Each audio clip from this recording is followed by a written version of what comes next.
بسم اللہ الرحمن الرحیم۔ قرآنی فیصلے ہماری بصیرت کے مطابق کتاب کا حصہ اول پیش کیا جا رہا ہے۔ ایسے متعدد امور کے متعلق جنہیں سمجھا کچھ جاتا ہے اور وہ ہیں کچھ اور۔ عورتیں اور اکتساب رزق۔ سوال: کیا قرآن کی روح سے عورتیں اکتساب رزق کر سکتی ہیں، یعنی ارن کر سکتی ہیں، یا یہ کام صرف مردوں کے لیے مخصوص ہے؟ جواب: کیوں نہیں کر سکتی؟ قرآن کریم کا فیصلہ اس باب میں واضح ہے۔ سورہ نساء میں ہے: للرجال نصيب مما اكتسبوا وللنساء نصيب مما اكتسبنا 4/32۔ مرد جو کچھ کمائیں وہ ان کا حصہ ہے، اور عورتیں جو کچھ کمائیں وہ ان کا حصہ۔ علاوہ بری جو کچھ عورت کو ورثے میں ملے وہ اس کی ذاتی ملکیت ہوتا ہے۔ اس باب میں قرآن کریم کا ارشاد ہے: للرجال نصيب مما ترك الوالدان والأقربون وللنساء نصيب مما ترك الوالدان والأقربون مما قل منه أو كثر نصيبا مفروضا 4/7۔ مردوں کے لیے اس میں سے حصہ ہے جو ان کے والدین اور اقربا چھوڑیں، اور عورتوں کے لیے ان میں سے حصہ ہے جو ان کے والدین اور اقربا چھوڑیں، خواہ تھوڑا ہو یا بہت، یہ حصہ مقرر ہے۔ مہر بھی عورتوں کی ذاتی ملکیت ہوتا ہے۔ اصل یہ ہے کہ میاں بیوی کے باہمی تعاون اور رفاقت کی بات اور ہے، ورنہ قرآن کریم عورت کو مرد کا معاشی محتاج نہیں بنانا چاہتا۔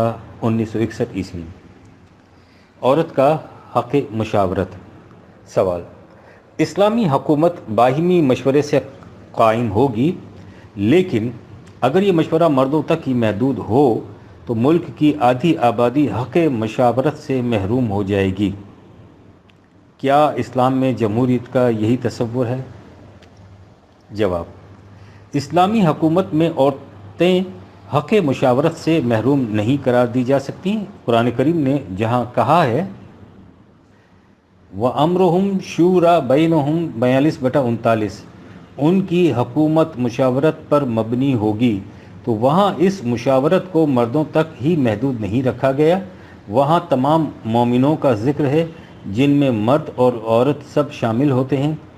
اسی طرح جہاں قرآن نے تمکن فی الارض یا امر بالمعروف اور نہی عن المنکر کے فرائض کا ذکر کیا ہے، وہاں بھی یہ تخصیص نہیں کہ یہ جماعت مومنین میں سے صرف مردوں کا حق ہے، عورت کو اس میں شریک نہیں کیا جا سکتا۔ 22/40 9/17 1963 عیسوی۔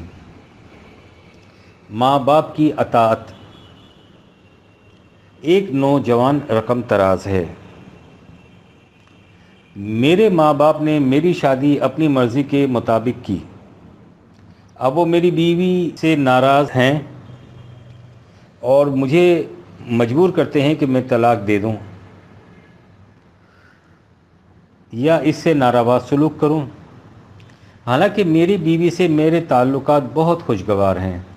میں اس پر آمادہ نہیں ہوتا تو وہ مجھے کہتے ہیں کہ تو ماں باپ کا فرما بردار نہیں، اس لیے تو خدا کے عذاب میں ماخوذ ہو جائے گا۔ براہ کرم مطلع فرمائیے کہ قرآن کی روح سے اس باب میں کیا علم ہے؟ جواب: انسان کی حالت یہ ہے کہ خود ہی پتھر کے نیچے اپنا ہاتھ دے لیتا ہے اور پھر خود ہی چلاتا ہے۔ قرآن نے ماں باپ کے ساتھ حسن سلوک کا حکم دیا ہے۔ وہ کہتا ہے کہ انہوں نے تمہاری اس وقت پرورش کی تھی جب تم دوسروں کے محتاج تھے، اب یہ کبر سنی کی وجہ سے تمہارے محتاج ہیں، اس لیے تم ان کی پرورش کرو۔ بڑھاپے کی وجہ سے ان کا مزاج چڑچڑا ہو جاتا ہے، لیکن تم انہیں جھڑکو نہیں بلکہ ان سے نرمی سے پیش آؤ۔ بس یہ ہے ماں باپ کے متعلق قرآن کا ارشاد۔ کیا آپ سمجھ سکتے ہیں کہ قرآن جو ہر نئی نسل کو آزاد پیدا کرتا ہے اور انہیں اختیار دیتا ہے کہ وہ اپنے لیے اپنے وقت کے تقاضوں کے مطابق آپ راہیں تلاش کرے اور اپنے مقدرات کے ستارے کو تراشے، وہ ابھرنے اور بڑھنے والی نسلوں کو ان کے فیصلوں کا متبع قرار دے گا جن کا زمانہ بدل چکا ہے؟ قرآن جو انسانیت کو حریت فکر و عمل کا درس دینے کے لیے آیا ہے، انسان کو کبھی گزرے ہوئے زمانے کے تقاضوں کے ساتھ وابستہ نہیں کرتا۔ اس نے خود کہا ہے کہ عمر کی زیادتی سے انسان کی عقل معکوس اوندھی ہو جاتی ہے۔ اس کے بعد کیا وہ یہ حکم دے گا کہ صحیح الدماغ نوجوان ان کے فیصلوں کے مطابق چلے جن کی عقل اوندھی ہو چکی ہے؟ یقیناً یہ قرآن کے متعلق بڑا غلط اندازہ ہے۔ ہم تو یہ کہتے ہیں کہ اگر قرآنی تعلیم کا اسی ایک مسئلے میں باقی مذاہب اور مکاتب اخلاق سے مقابلہ کیا جائے تو صاف نظر آ جائے گا کہ قرآنی تعلیم کس قدر شرف انسانی کے مطابق اور ارتقاء آدمیت کے لیے موید ہے۔ دنیا کے تمام مذاہب اور اخلاق کے دبستانوں میں یہ چیز ایک ایسے مسلمہ کی حیثیت رکھتی ہے جو کسی غور و فکر یا تنقید و تبصرے کا محتاج ہی نہیں سمجھا جاتا۔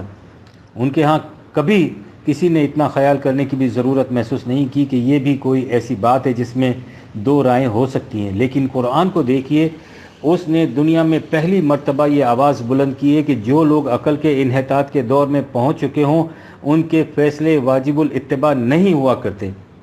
ماں باپ حسن سلوک اور نرم برتاؤ کے مستحق ہیں، اور بس جب تک بچہ ہے وہ اس کے نگران اور کفیل ہیں۔ جب وہ عقل کی پختگی کو پہنچ جاتا ہے تو اپنے لیے آپ فیصلے کرنے کا مجاز ہو جاتا ہے۔ وہ دوسروں کے تجربوں سے مشورتاً فائدہ اٹھا سکتا ہے، لیکن اسے ان کے فیصلوں کا پابند نہیں بنایا جا سکتا۔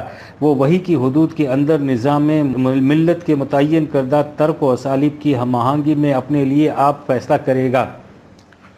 یہ تھی قرآن کی تعلیم۔ لیکن جب ملوکیت کے استبداد نے انسانی حریت و آزادی کا گلا گھونٹنا تھا تو ہر زیر دست کو بالا دست کے فیصلوں کا پابند قرار دے دیا گیا۔ سیاسی زندگی میں بادشاہ کے فیصلوں، روحانی زندگی میں احبار و رہبان، علماء و مشائخ کے فیصلوں کا، اور معاشرتی زندگی میں بزرگوں کے فیصلے کا۔ اب اگر ایک طرف یہ تعلیم بطور اخلاقی اساس انسانوں کے رگ و پے میں پیوست کر دی گئی کہ اگر شاہ روز را گوید شب این است باید گفت اینک ماہ و پروین، تو دوسری طرف ان کی گھٹی میں یہ افیون بھی ڈال دی گئی کہ خطائے بزرگاں گرفتن خطا است۔ یہی وہ دور تھا کہ ماں باپ نے بھی اپنی بزرگی سے فائدہ اٹھایا اور یہ عقیدہ عام کر دیا کہ ماں باپ کی اطاعت فرض ہے، یعنی جب تک ماں باپ زندہ ہیں ان کا لڑکا خواہ خود 60-70 برس کا بھی کیوں نہ ہو جائے اسے کوئی حق حاصل نہیں کہ اپنے معاملات کے فیصلے اپنی ثوابدید کے مطابق کرے۔ اسے ان کے فیصلوں کی تعمیل کرنی ہوگی جن کی عقل کے متعلق اس کے خدا کا فیصلہ ہے کہ وہ اس عمر میں اوندھی ہو جاتی ہے۔ نتیجہ اس کا یہ ہے کہ ماں باپ کی اطاعت کو فرض سمجھنے والے ساری عمر عقلی طور پر اپاہج اور ذہنی طور پر بچے کے بچے رہ جاتے ہیں۔ اس میں شبہ نہیں کہ ہماری موجودہ معاشرت میں جس میں خاندانوں میں مشترکہ زندگی بسر ہوتی ہے، عائلی زندگی کا تقاضا ہے کہ افراد خاندان متفقہ فیصلوں کے ماتحت زندگی کی منازل طے کریں اور خود سر اور سرکش نہ بن جائیں۔ لیکن خود سری اور سرکشی اور شے ہے، اصابت رائے اور شے۔ آپ غور کیجئے کہ قرآن ہمیں کہاں لے جانا چاہتا ہے اور ہم اپنے وضع کردہ یا دوسروں سے مستعار اصولات اخلاق اور تصورات نیکوکاری کے ماتحت کہاں جا چکے ہیں اور کدھر چلے جا رہے ہیں۔ اس کا علاج اس کے سوا کچھ نہیں کہ تمام غیر قرآنی تصورات حیات سے کٹ کر ایک مرتبہ پھر خالص قرآنی نظریہ زندگی سے اپنے آپ کو پیوست کریں۔ اگر بشاخ گل آویز و آب و نم درکش پرید رنگ زباد سبا چی مئی جوئی 1953۔ احترام صاحب کا ایک مقالہ جو عنوان احترام ریورنس معاصر ڈان کی اشاعت بابر 18 فروری 1953 میں شائع ہوا ہے، جس میں انہوں نے کارلائل اور گوئٹے وغیرہ کی اسناد اور سقراط کی مثال سے بتایا ہے کہ نوجوانوں کا حقیقی جوہر یہ ہے کہ وہ اپنے اندر احترام کا جذبہ پیدا کریں۔ بغاوت اور سرکشی کوئی قابل قدر جذبہ نہیں، تعلیم و تربیت کا ماحصل تعظیم و تکریم اور احترام و سپردگی کے جذبات ہیں۔ اس کے بعد انہوں نے بتایا ہے کہ ہمارے زمانے میں تعلیم کا سب سے بڑا نقص یہ ہے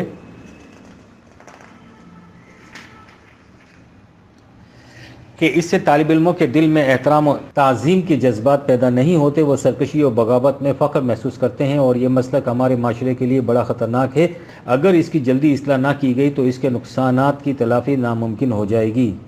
ہم صاحب سے حرفاً متفق ہیں کہ احترام و تعظیم کے جذبات شرف انسانیت کے آئینہ دار ہیں، اور جس معاشرے کے نوجوانوں کے دل ان جذبات عالیہ سے عاری ہوں گے وہ معاشرہ کبھی مہذب و متمدن نہیں کہلا سکے گا۔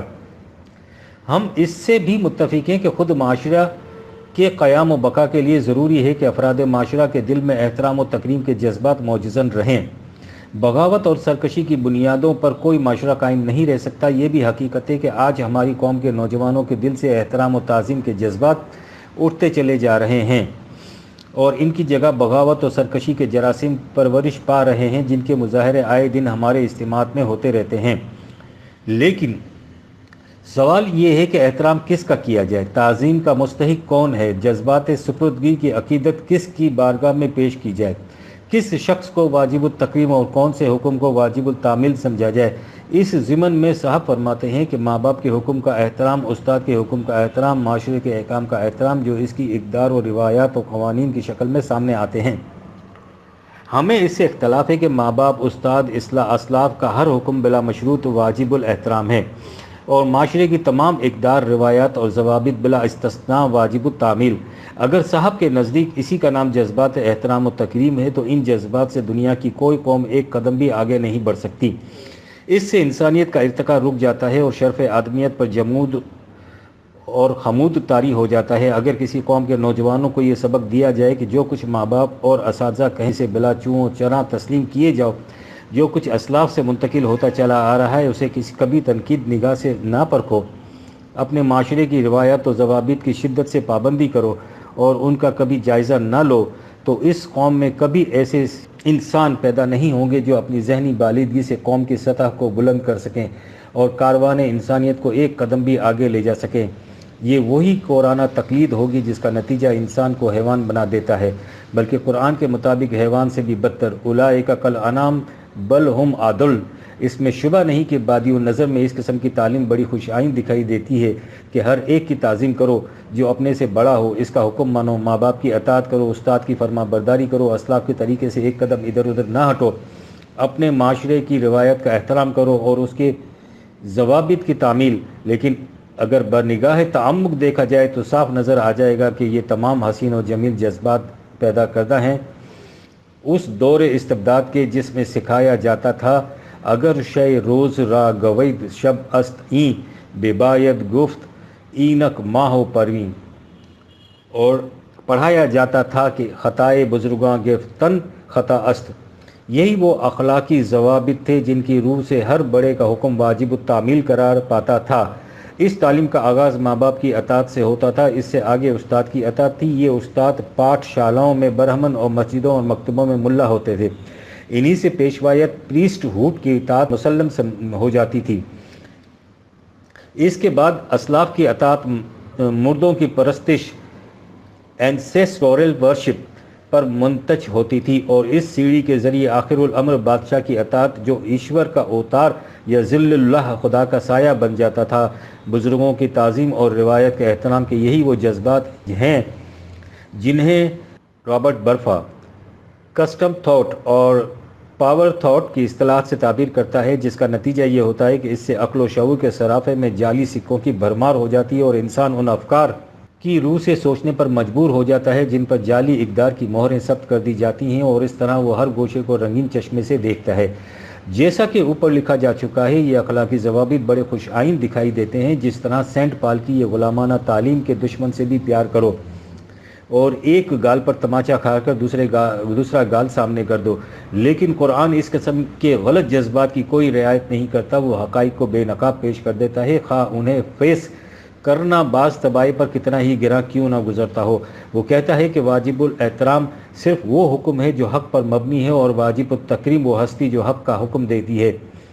جو حق کا حکم نہیں دیتا وہ قطعاً واجب الاحترام نہیں ہے، خواہ وہ باپ ہو یا استاد، اسلاف ہوں یا اخلاف، معاشرہ ہو یا حکم، روایت ہوں یا مسلمات۔ نہ صرف یہ کہ ایسا فیصلہ واجب الاحترام نہیں بلکہ اس کی مخالفت فرض ہے۔ قرآن کریم نے قصہ حضرت ابراہیم میں اس حقیقت کے مختلف گوشوں کو نہایت واضح انداز میں بے نقاب کیا ہے۔ وہ سب سے پہلے اپنے باپ کو دیکھتے ہیں کہ وہ بتوں کے سامنے جھکتا ہے، بیٹے کی نگاہ حق شناس باپ کی اس روش میں کھلی ہوئی گمراہی دیکھتی ہے۔ وہ باپ سے برملا کہتے ہیں، يا أبت لم تعبد ما لا يسمع ولا يبصر ولا يغني عنك شيئا 19/42 اے میرے باپ تو ان پتھروں کی پوجا کیوں کرتا ہے جو نہ سنتے ہیں نہ دیکھتے ہیں اور نہ ہی تیرے کسی کام آ سکتے ہیں۔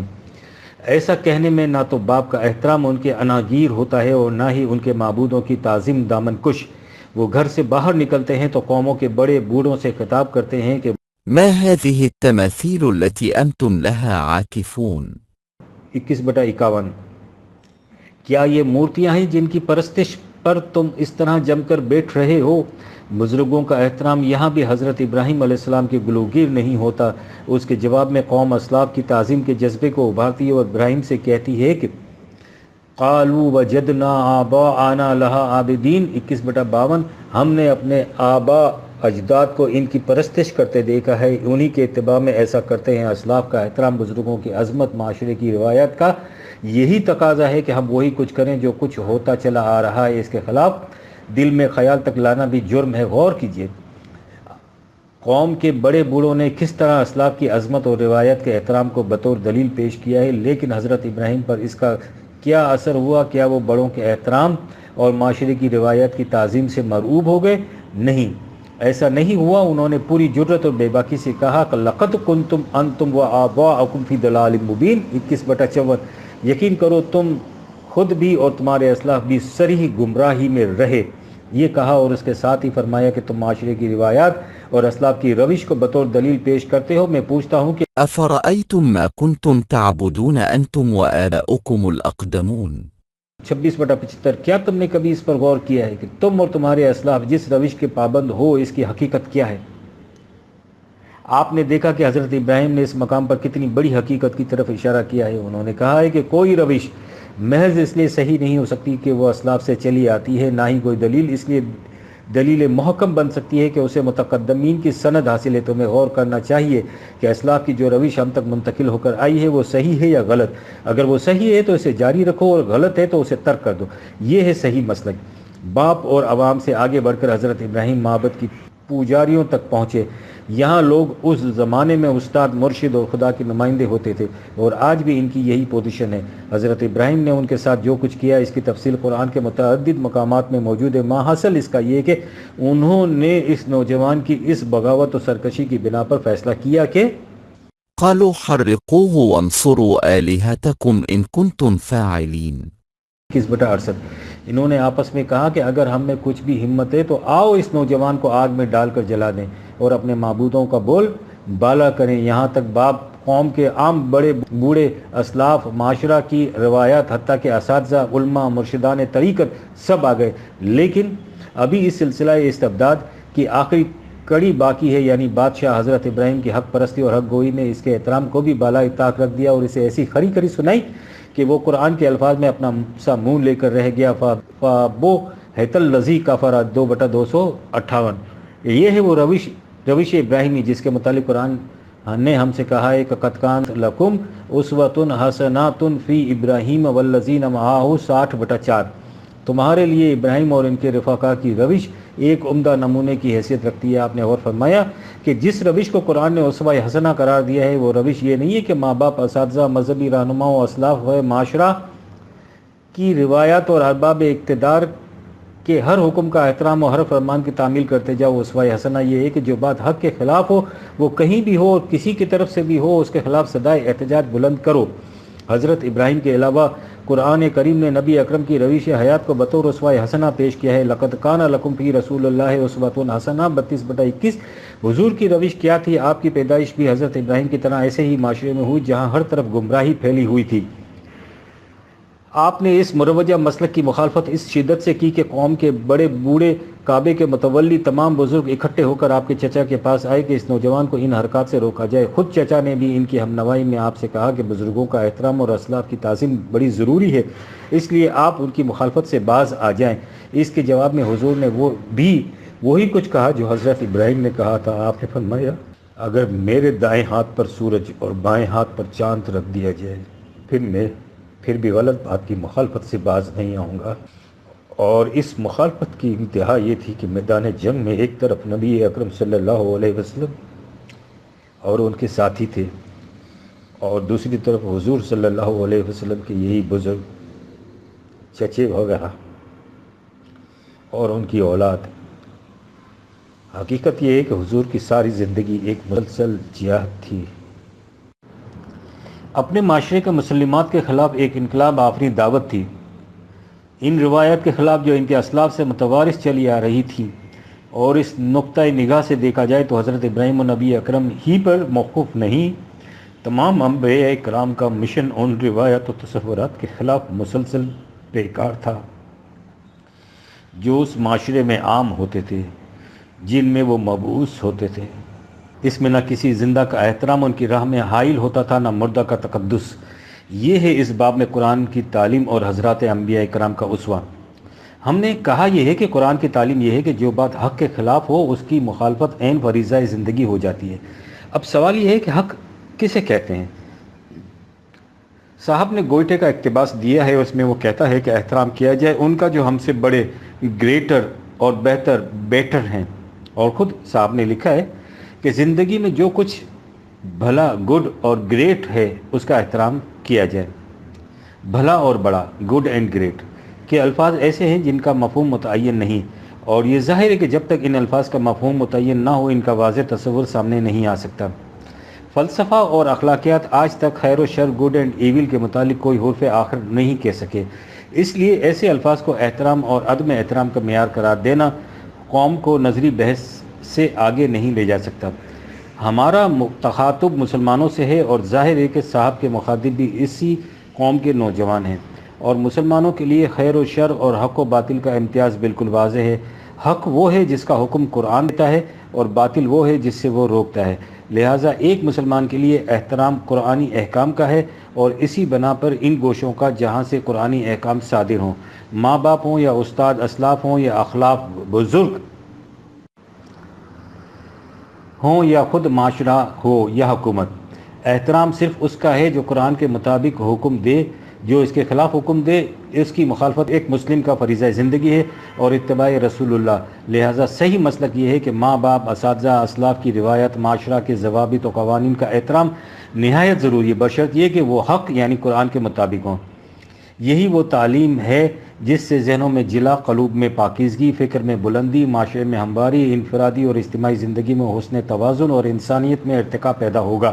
یہی چیزیں اس احترام و تعظیم کا موجب بنتی ہیں جس کی صوتیں دل کی گہرائیوں سے پھوٹتی، احترام کے جذبات دل کے چشموں سے ابھر کر باہر نکلتے ہیں، انہیں باہر سے داخل نہیں کیا جا سکتا۔ احترام پیدا ہوتا ہے عظمت کے احساس سے۔ آپ قوم کے نوجوانوں کو قرآن کی تعلیم دیجئے۔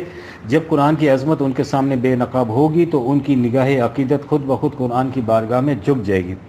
آپ اپنے ہاں قرآنی معاشرہ پیدا کیجئے۔ جب اس کے درخشندہ نتائج قوم کے سامنے آئیں گے تو اس معاشرے کی تعظیم و تکریم کے جذبات خود بخود قوم کے دل سے ابھریں گے۔ آپ ان نوجوانوں کے سامنے ایسے افراد پیش کیجئے جو قرآنی سیرت کے پیکر ہوں، پھر دیکھیے انہی نوجوانوں کی یہ حالت ہو جاتی ہے یا نہیں کہ میری نگاہ نے جھک جھک کر دیے سجدے جہاں جہاں سے تقاضائے حسن یار ہوا۔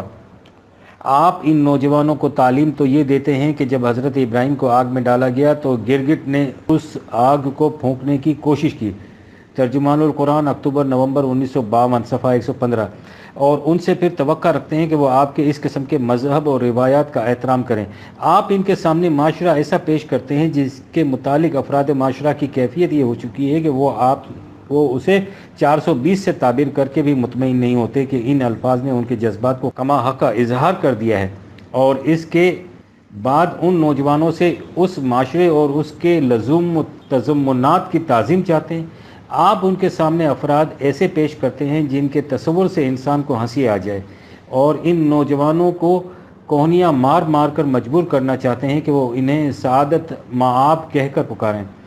احترام اعتراف عظمت کا نام ہے۔ جہاں عظمت نہ ہو وہاں احترام کس طرح پیدا ہو جائے؟ احترام از خود پیدا ہوتا ہے، پیدا کیا نہیں جا سکتا۔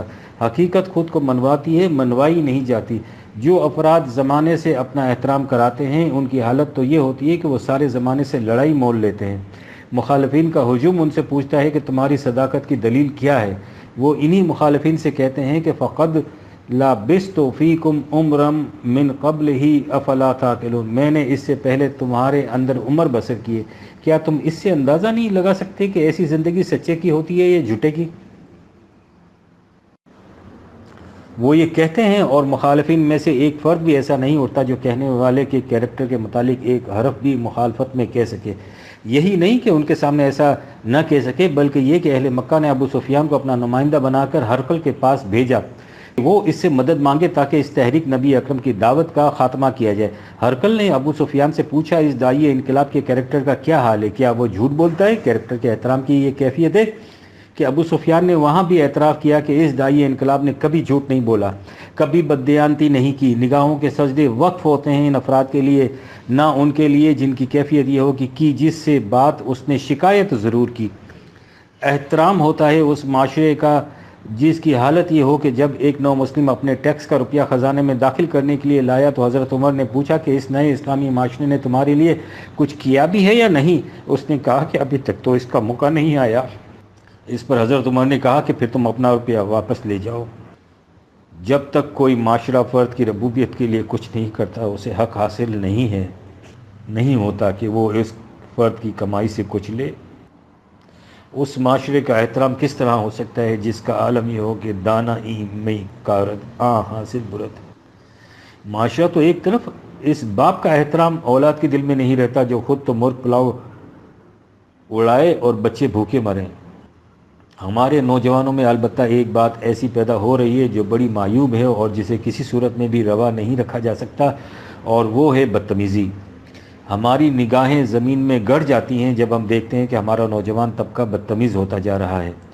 بدتمیزی کی اجازت کسی حالت میں بھی نہیں دی جا سکتی۔ آپ نے غور نہیں کیا کہ وہی قرآن جو بت پرستی کی شدت سے مخالفت کرتا ہے، اس کی قطعاً اجازت نہیں دیتا کہ ان بتوں کو یا مشرکین کے دیگر معبودان باطل کو گالی دی جائے۔